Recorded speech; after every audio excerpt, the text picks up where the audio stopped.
E agora, aqui na Volkswagen Amarok, vamos identificar a posição de cada um dos principais componentes do sistema de injeção eletrônica diesel. Vem comigo! E agora, no motor 4 cilindros biturbo desta Volkswagen Amarok, vamos aos principais componentes do sistema de alimentação eletrônica do sistema de injeção eletrônica diesel.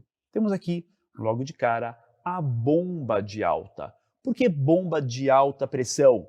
É a que vai levar a pressão lá em cima, a pressão de até 1.800 bar que o sistema necessita para a injeção direta, para a injeção diesel. Para isso, nós temos primeiro, alimentado nesta tubulação, a pressão de baixa. Portanto, dentro do tanque da Amarok, temos uma bomba de baixa pressão, que vai alimentar a bomba de alta pressão. E exatamente esse componente, a bomba de alta pressão, nós teremos aqui entrada, retorno e a saída para o common rail, para o tubo comum, sempre rosca. Observem, os tubos de entrada e retorno são mangueiras com abraçadeiras. Pós-bomba de alta, que subiu a pressão, já é rosca e o regulador da bomba de alta. Ela é acionada pela correia sincronizadora, pela correia dentada do motor. Essa bomba de alta envia então combustível em pressão super alta, até 1.800 bar, para o tubo comum. Aqui nós temos então o tubo comum, alimentado pela bomba de alta, que vai alimentar, por sua vez, os 4 injetores. E esse tubo comum, que é o common rail, ele tem 2 importantes componentes em suas extremidades. Temos então aqui o tubo comum, o sensor de pressão de alta e o regulador de pressão de alta. O que nós temos nesses 2 componentes? Um é sensor, o outro é regulador, tanto é que ele tem ligação com a linha de retorno dos injetores. E o sensor, você consegue acompanhar os valores dele através de multímetro, osciloscópio ou mesmo no valor que ele vai mostrar no equipamento diagnóstico no scanner automotivo. Depois do common rail, do tubo comum, nós temos a ligação, também em rosca, para cada um dos 4 eletroinjetores. Saiu do tubo comum, observem, temos 4 ligações para cada um dos injetores. E aqui em cima, injetor do primeiro cilindro, segundo, terceiro e quarto cilindro da Amarok. Observem, nós temos uma linha de retorno na parte superior de cada injetor. Aqui nós temos o injetor da Amarok. Linha de alimentação de alta pressão, linha de retorno e o controle elétrico.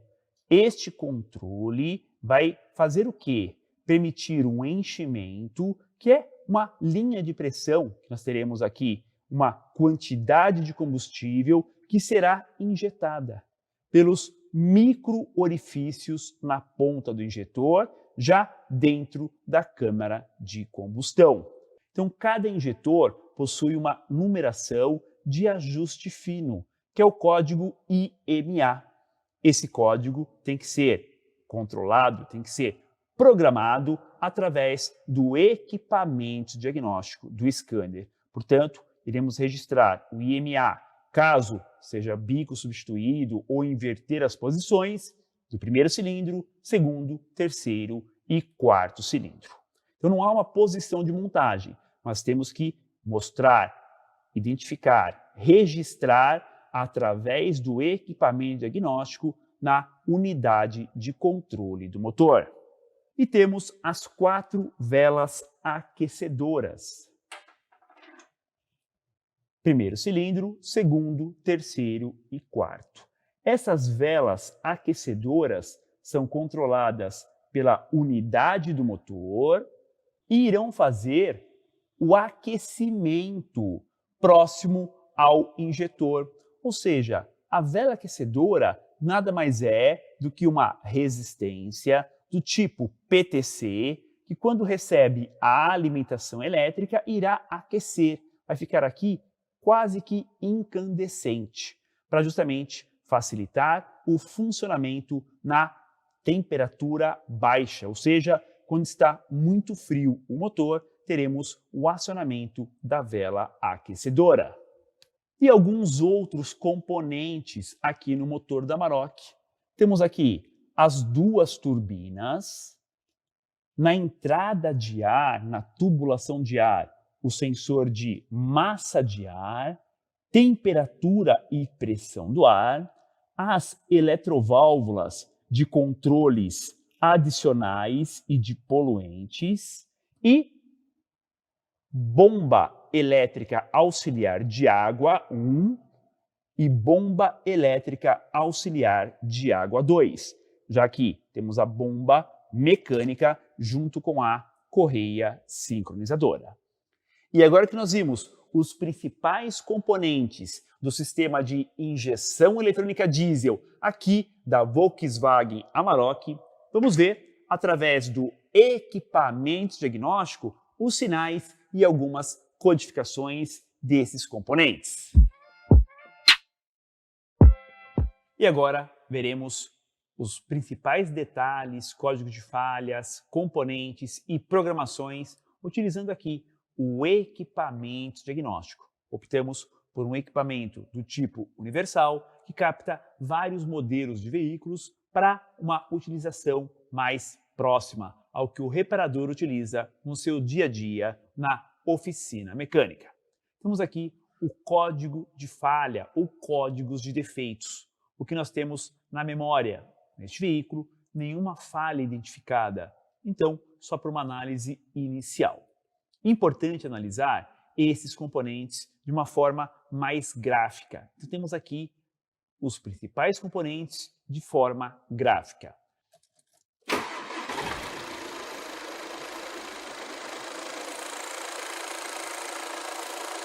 Tensão da bateria, carga do alternador, rotação do motor, pressão absoluta do coletor de admissão, sensor MAF, uma outra medida, pressão atmosférica, referência de pressão do turbo, tensão de pressão do turbo, válvula de alívio, referência de pressão de combustível, pressão do reio, pressão do combustível, tensão do sensor de pressão do combustível, pressão do reio, referência da válvula reguladora de pressão, válvula reguladora de pressão de combustível, atuador da borboleta, temperatura da água do motor, tensão da temperatura da água, temperatura da água saída do radiador, temperatura do ar de admissão, tensão em milivolts da temperatura do ar, temperatura dos gases de escapamento, outra medição agora em milivolts da temperatura do gás de escapamento, temperatura antes do filtro de partículas,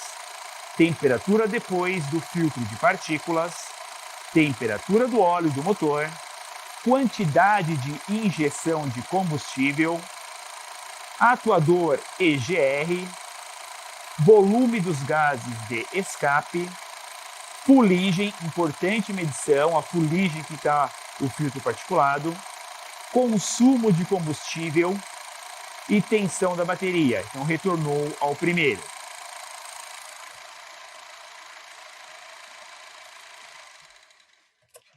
Após a análise gráfica, temos aqui mais algumas opções, como leituras, atuadores.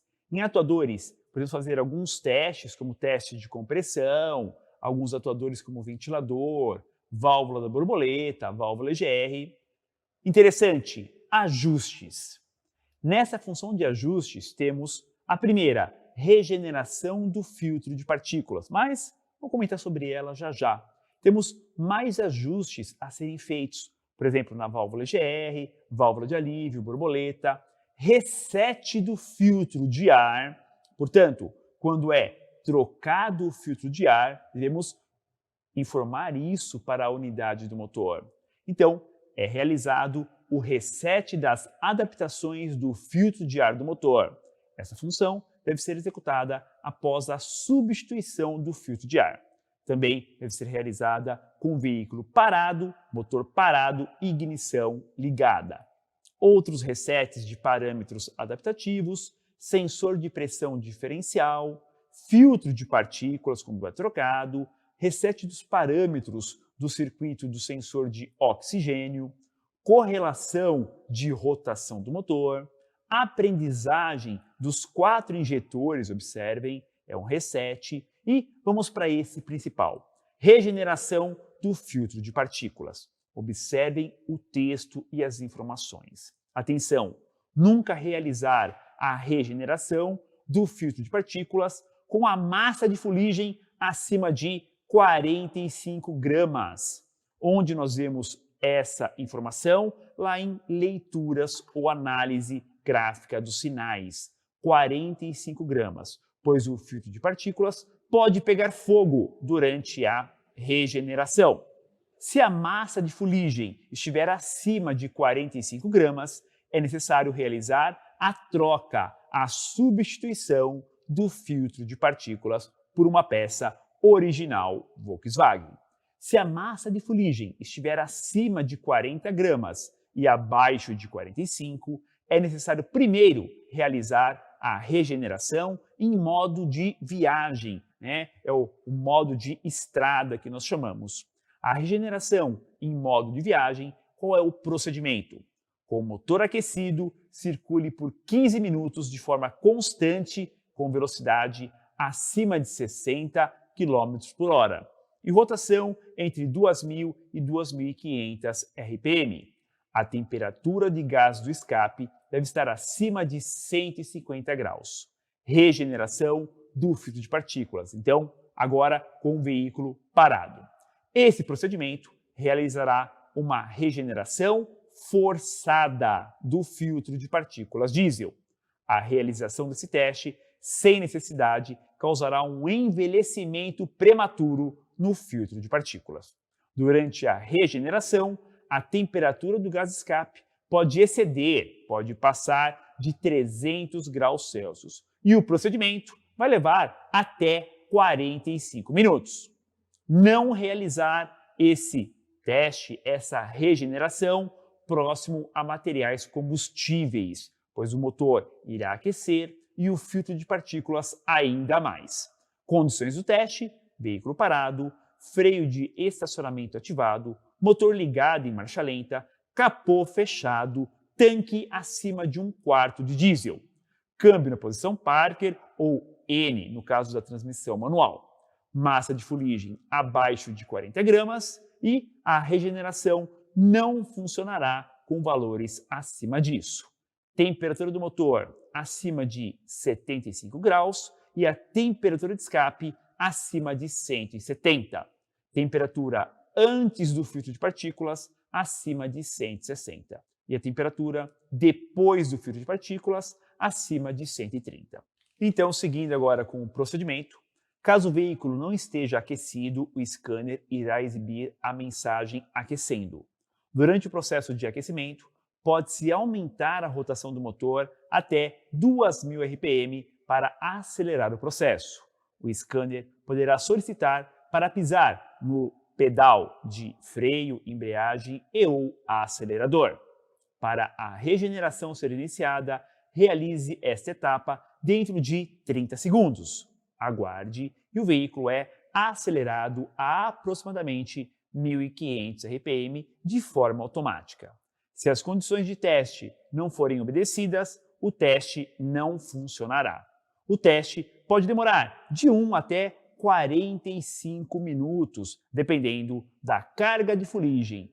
O teste é encerrado de forma automática. Então, essa é a regeneração do filtro de partículas. Um serviço, um ajuste que requer muita atenção em todos esses procedimentos. E agora, as programações. Estão lembrados? Quando é trocado um injetor ou por um novo, uma peça Volkswagen, ou trocado de lugar, faremos este exemplo. Você tem injetor 1, 2, 3 e 4. Então, de acordo com o injetor que você quer fazer a programação, a codificação do IMA, entramos nessa função.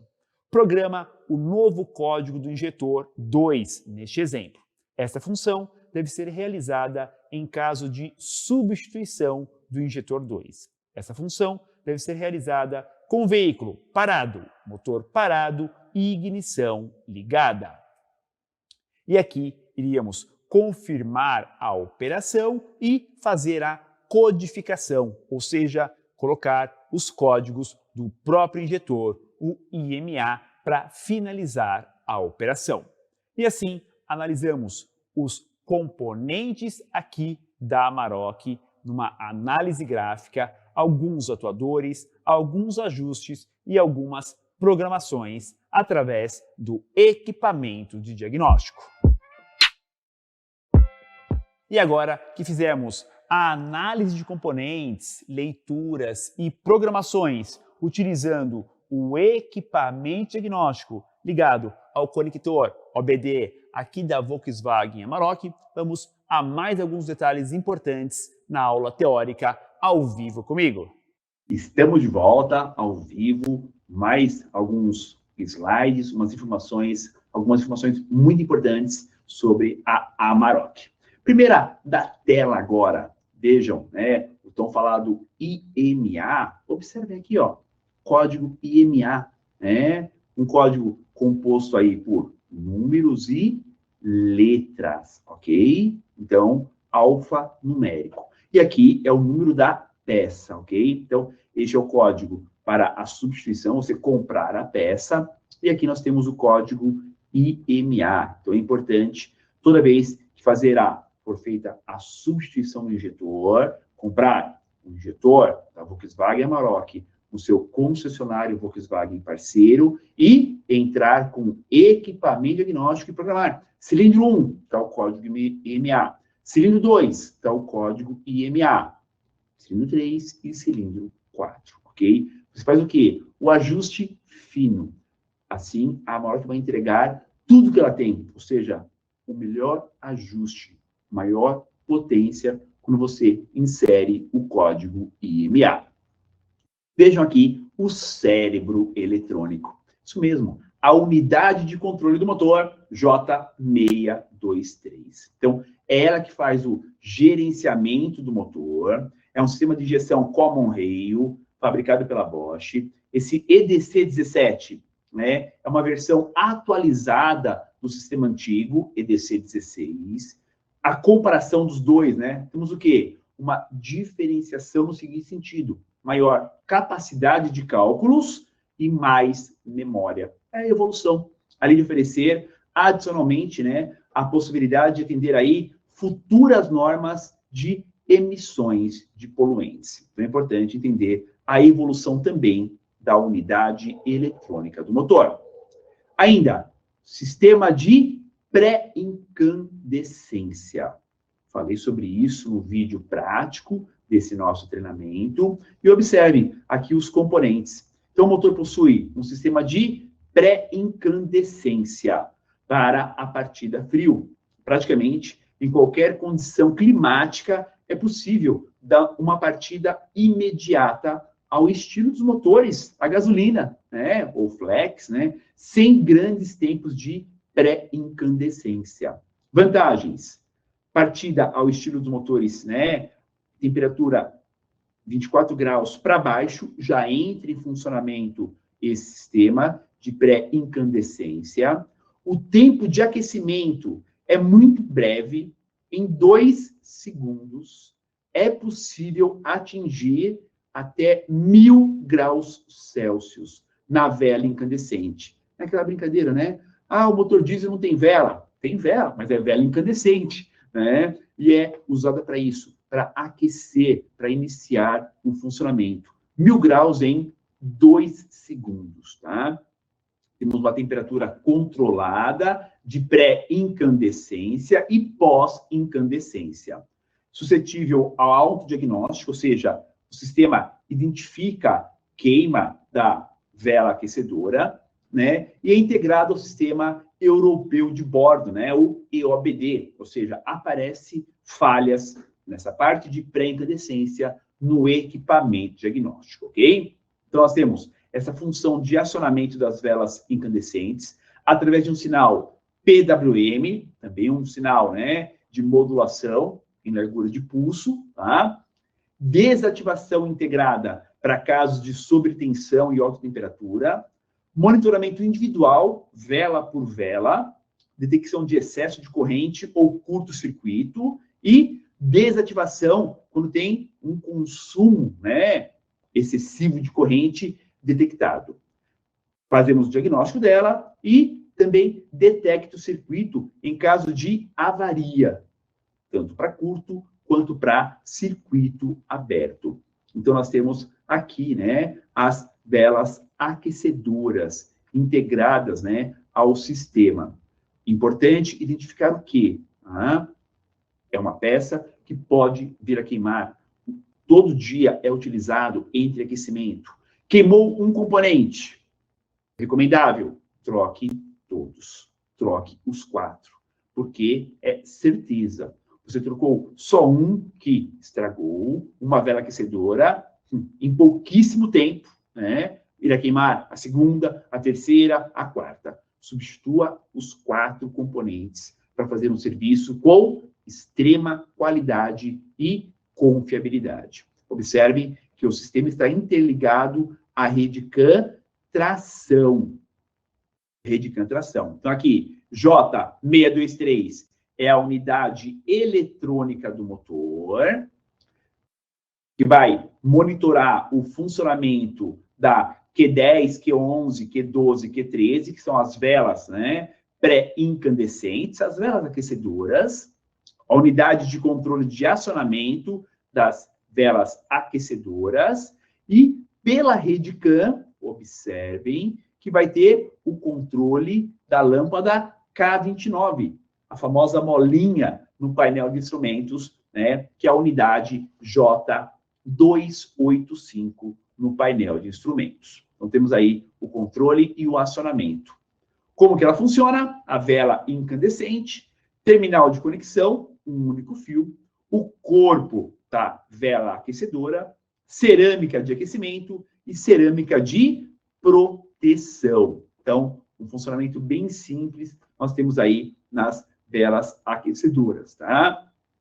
Como ela funciona em PWM, não podemos colocar 12 volts direto, ok? Ela funciona em PWM. Então, não é para testar diretamente na bateria do veículo. É sinal modulado, ok?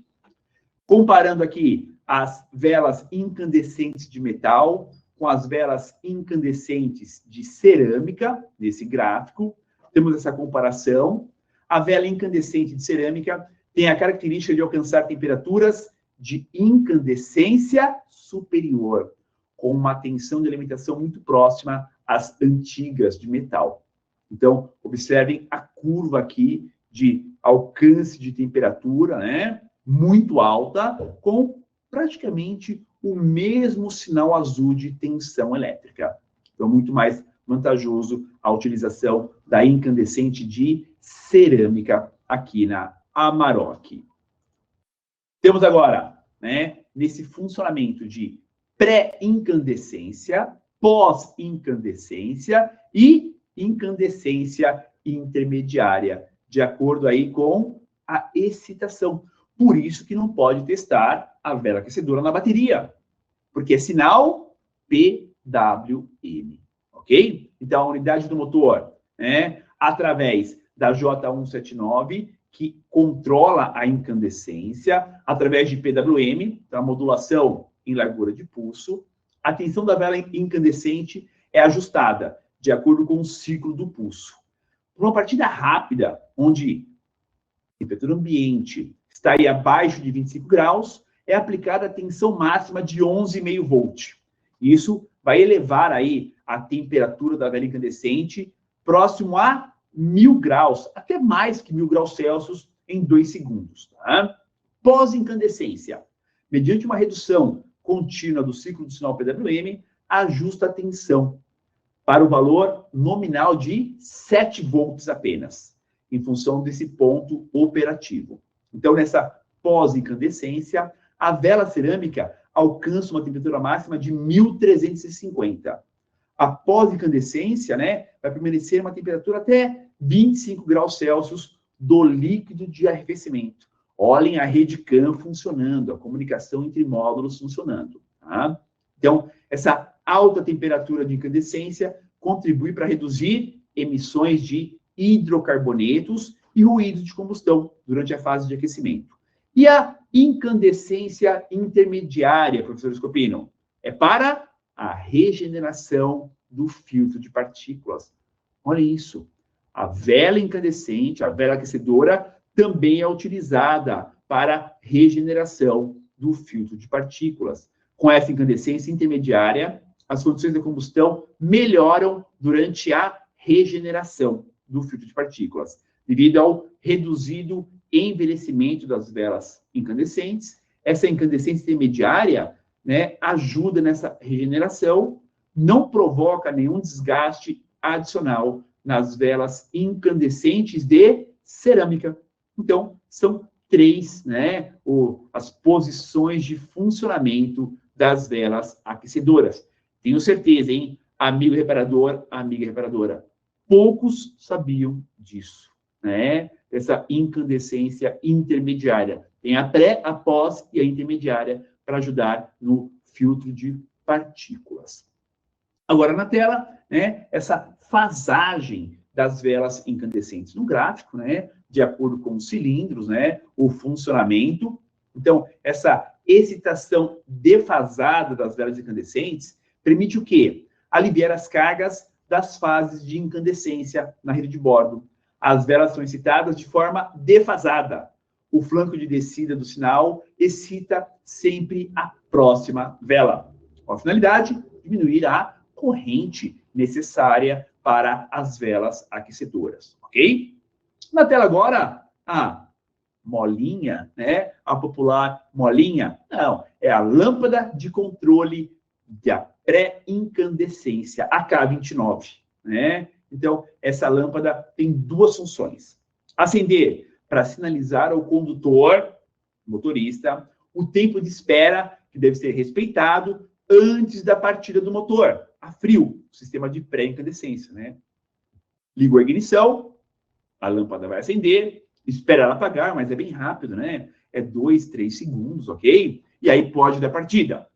E ela pisca para sinalizar ao condutor uma falha de motor. Isso mesmo. Então, ela tem dupla função. O início, para aquecer, e depois, quando ela pisca, para indicar falha. Sensor G68, um importante sensor de rotação do motor. Vejam onde ele está posicionado na Amarok, né? Junto à flange, ou retentor da árvore de manivelas, eixo virabrequim, incorpora essa roda geradora de impulsos para o sensor de rotação. O retentor é fabricado, né, em politetrafluoretileno. O sensor de rotação do motor é do tipo Hall, está fixo na flange. Tá?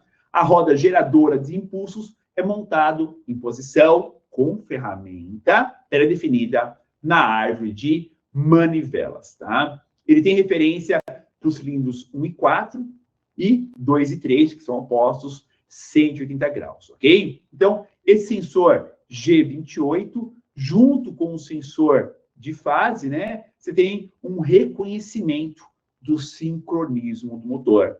Então, rotação mais fase tem um reconhecimento do sincronismo. E quando falha o sensor de rotação? Vai emitir um sinal, aí você vai identificar essa falha e o motor segue em marcha de emergência, ou seja, um funcionamento emergencial. Rotação limitada a 3.500 RPM. Né? Então, mesmo sem o sensor de rotação, a Amarok funciona com o sinal do sensor Hall do motor. E vejam, o sensor de fase está onde? lá, ó, próximo à correia sincronizadora, né? E ele vai reconhecer o PMS, o ponto morto superior do primeiro cilindro. Esse sinal, junto com o sensor de rotação, G28, né? Você tem o sincronismo e o controle preciso do acionamento dos injetores.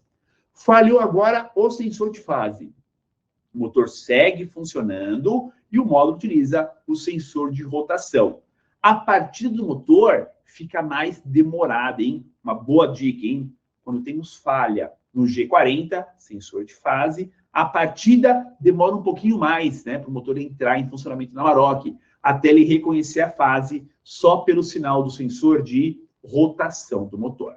E para os alunos que estão nos acompanhando, né? Super fãs de osciloscópio, informação com tecnologia para vocês, não podia deixar de trazer essa imagem, né? Uma imagem da Volkswagen para todos vocês. Compartilhar informação técnica de qualidade, conhecimento. Essa imagem é aquela de dar print na tela, né? E guardar. Isso mesmo. Comparação dos sinais G68, que é o sensor de rotação do motor, aqui, ó, com o G40, com o sensor de fase. Né? Nessa tela do osciloscópio, temos simultaneamente os sinais dos sensores fase e rotação. Note que entre as falhas de dois dentes do sensor de rotação, o sinal do sensor de fase G40 é diferente. Com isso, a unidade do motor consegue reconhecer a fase do motor rapidamente durante a partida já.